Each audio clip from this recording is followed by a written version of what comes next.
Bill in Pennsylvania. Bill, tell us what's on your mind today.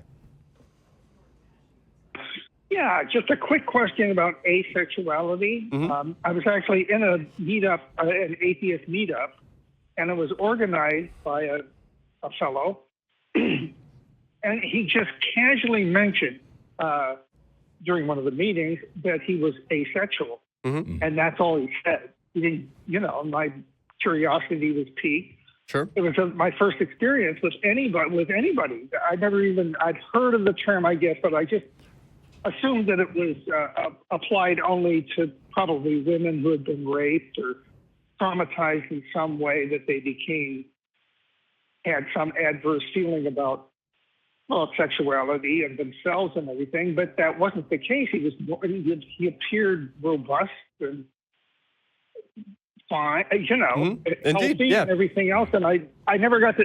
I'm glad you're clarifying that those things are not what asexuality is. So we can talk a little bit more about that, but can you tell me what it is you're questioning, or what is it that you're curious about or wanting to learn more about here? What the hell is going on there? How can somebody be asexual? That's crazy. I can understand gay and transsexual and everything else, but you don't want to. Do these people have no sex drive? That's not the issue. No. I mean, it is and it isn't, right? Like, we can get into some of the nuance here.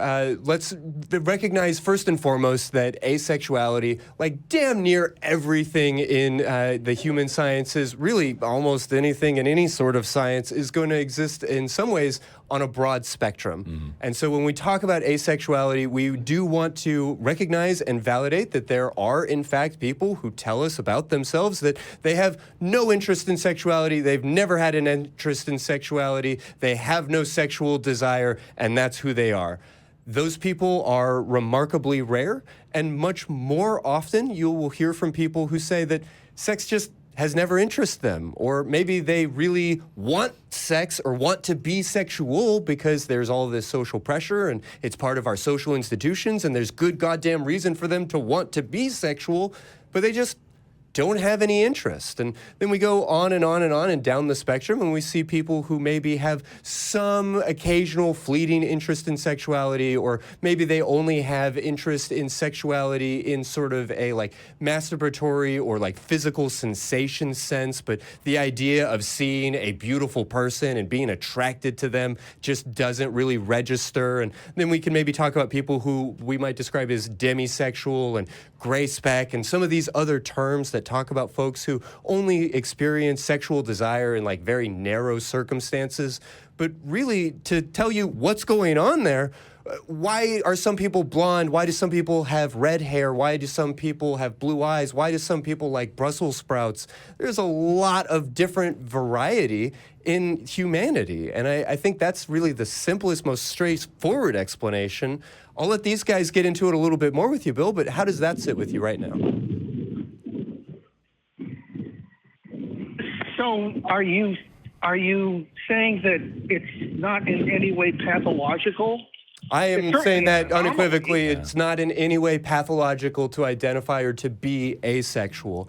I will also acknowledge that there are people who have experiences of sexual trauma who then no longer enjoy engaging with their sexuality.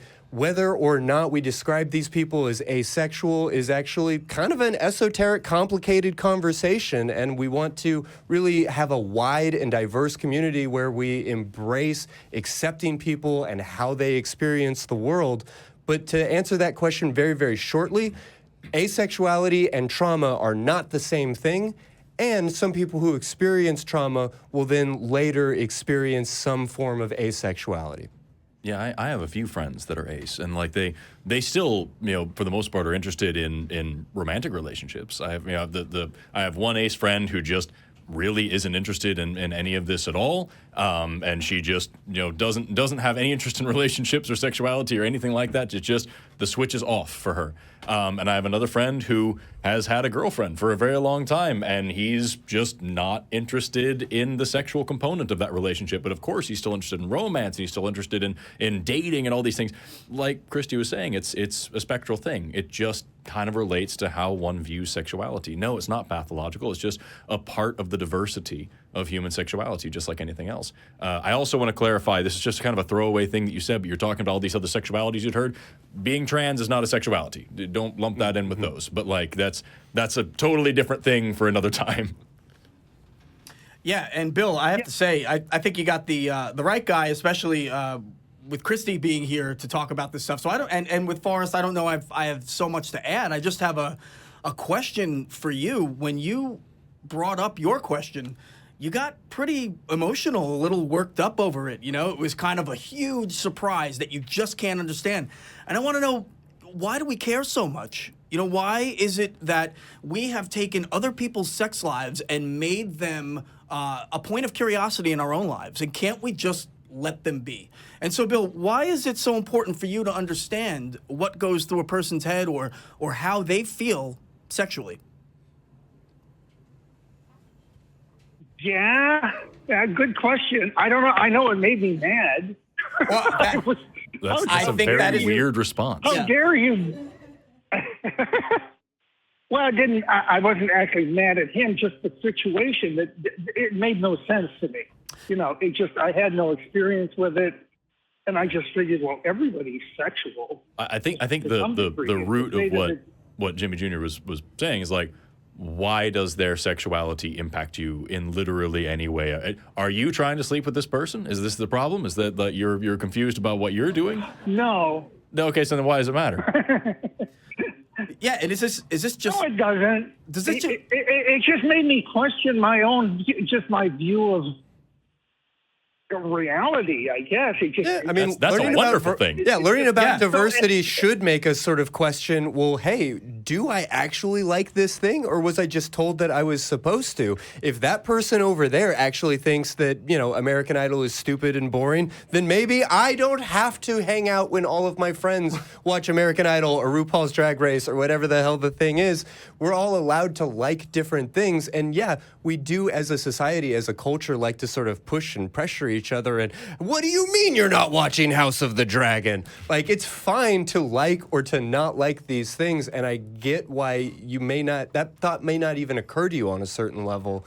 But it also is sort of interesting to me that you're calling us and asking us this rather than, you know, Googling what is asexuality or some of these other things. I think Jimmy I was did kind of. that. I hear that. Vague. I hear that, and I'm happy to explain it for you. Please don't hear me discouraging you from calling in to talk about these things or shame you for what you don't already know. I really apologize if that's at all how I came across, but only to, again, sort of underline the emotionality that Jimmy was maybe talking to here and how our society is really built on a certain amount of pressure to maintain the status quo, to maintain certain forms of groupthink. And, you know, especially like looking across this table at us three able-bodied cisgendered men, there is a real pressure to be straight, to be masculine, to be manly. And part of that is so that we as men, as a class, can kind of maintain our stranglehold at the top of the heap. And so we as men often participate in sort of putting pressure on people to not be feminine, to not be gay, to not be trans or in any of these other like forms of sexuality or orientation or forms of expression that might sort of threaten that patriarchal stranglehold that we have. Is that too much of a reach? No, I think that's a here? really good point because, like, while I certainly am not trying to accuse you, Bill, of being a major player in the patriarchal hegemony that dominates Western society, and I'm not trying to give you that much issue, but it is important to point out that, like, the emotion that you felt, what you described as anger, stemmed from this idea that, well, isn't everybody sexual? And especially, I think you said that the person you're talking about is a man, like this idea that, well, why aren't you trying to have sex with something? That's what men do. You know what I mean? Like that's kind of a weird reaction to have to that. And maybe that's a chance for you now to go back and reflect, okay, why did I think that in the first place? No shame on you for thinking that. This is now a learning experience and a growing experience for you. Why was that my initial reaction? Why did I make that assumption about people? Why haven't I heard of this option of sexuality? and what has been taught to me and what has been withheld from me thus far in my life to leave me now in this position where I'm having this emotional reaction of something that is giving me enough cognitive dissonance to cause me to feel this way and have to call and talk to 3 cishet white guys about it. You know what I mean? Like there's a lot of stuff there that you can really be digging into. Would you guys say that the vast majority of asexual people are women, or is it? No, I absolutely I would. no data. I don't have a ton of data. I actually did want to point out that we did a really great job at covering this topic on secular sexuality, also an Atheist Community of Austin production. Best show on the ACA. Yeah, well, thank you. We had a number of interviews in particular with Miss O'Kiss where we really dove into some of this, and there are some very interesting implications to what very little data we do have, which I really want to stress. We have very little research on this form of sexual expression or this identity. And it does seem potentially that there are some interesting correlations with neurodivergence, that it does seem to be in some ways correlated with being genderqueer and in particular being assigned female at birth.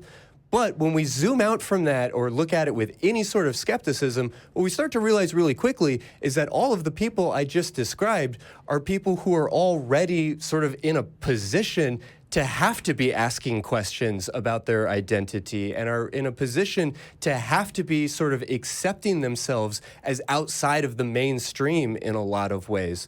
If you are a, white, able-bodied, cisgendered, heterosexual male, your interest or ability in identifying as asexual is going to come at a much greater cost than if you are somebody who is, for instance, an autistic female who already has had to kind of ask all these questions about not fitting into the societal mold, who's already had to deconstruct some of these notions.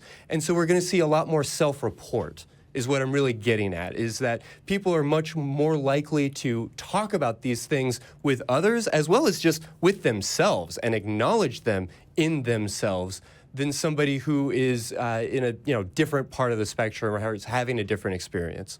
But it's definitely not an overwhelming statistical difference between people who are assigned male at birth and people who are assigned female at birth identifying as asexual.